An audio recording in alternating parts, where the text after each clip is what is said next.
think the big problem they've got is the Yes camp is predominantly made up of the left, and in part it's elites talking to elites, but it is the left. And the only people that can win this for them are voters on the right taking a punt that the Yes vote is the right thing to do.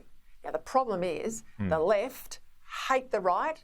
They think the right are racist and stupid and everything else they throw at them. They've not had a good demonstrated history in this country of bringing the right over on an issue.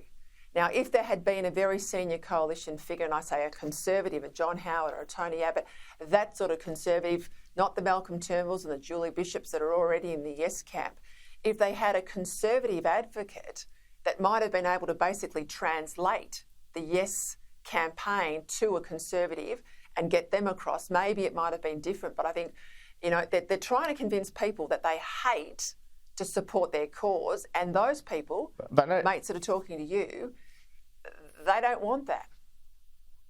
They needed Peter Dutton. It's as simple as that. I just think it's as simple as that. But don't forget as well, they've only got 60% of Labor voters voting yes.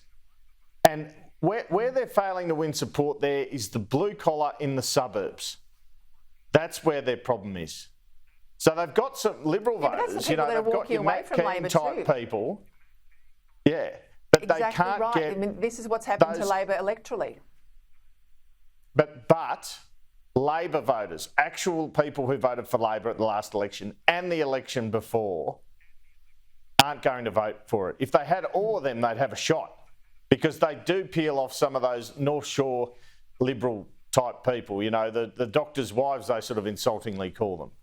But they haven't got their own people.